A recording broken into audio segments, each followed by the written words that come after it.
Hey everybody, thanks for coming to dance with me today. I'm Laura. Today I want to talk about a rhythmic variation I think is super fun, and it's called a 3 against 4.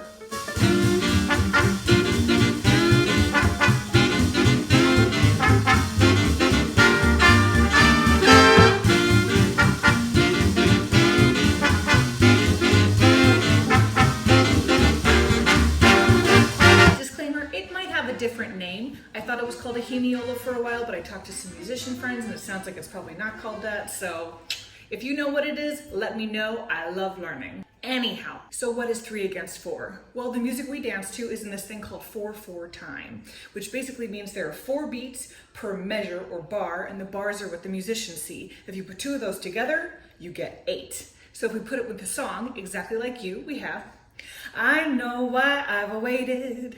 Know why I've been blue. A 1, 2, 3, 4, 1, 2, 3, 4, 1, 2, 3, 4, 1, 2, 3, 4. So now what a 3 against 4 does is it rhythmically or melodically puts a strong 3 beat on top of that 4, which leads this leftover that passes over to the next bar, which kind of suspends your sense of time for a while. So for example, it's like a 1, 2, 3, 1, 2, 3, 1, 2, 3, 1, 2, 3, 1, 2, 3, 1, 2, 3, 1, 2, 3, 1, 2, 1, 2, 3, 1, 2, 3, 4, 5, and then again, you have these exciting leftovers that you get to figure out as the dancer what to do with, and it builds a sense of suspense. Musicians do this stuff all the time. Again, if you're in need of rhythmic inspiration, listen to some musicians. They are the masters. So how do you put this into your dancing? Well, our vernacular jazz moves come in packages of 2, 4, 8 beats because they're built with this 4/4 time in mind. So if you could take those vernacular moves and you can shorten them or extend them so they branch into groups of 3 instead of groups of 4, then you can do this same thing where you're pushing time. So what I've done is I've put together a bunch of different jazz moves that I like to turn into 3 against 4. Feel free to follow along or just take this video as inspiration.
Make a list of different vernacular jazz moves and then see if you can turn them into a 3 against 4.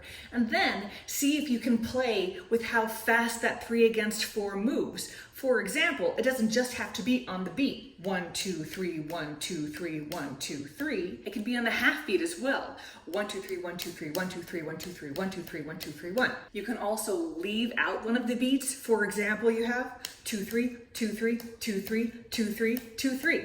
So many different ways of playing with this. So when you're practicing this, it's really easy to get lost in fanciness. Believe me, I struggle with that in a real way every day. But keep in mind, fanciness only stands out when it's backed by strong fundamentals. So before you go into something fancy, make sure all of the structures around it and underneath it are based on the strong fundamentals and the strong sense of where the basic rhythm is. Otherwise, it's really hard to tell if the fancy thing you're doing is intentional. I hope this video was helpful. If you want to help support my channel, the YouTube algorithm really loves it when you like and subscribe. You can also head on over to my Patreon page and help videos like this be free for everyone in the world. Keep on practicing because you know the best way to learn how to dance is just to do it a bunch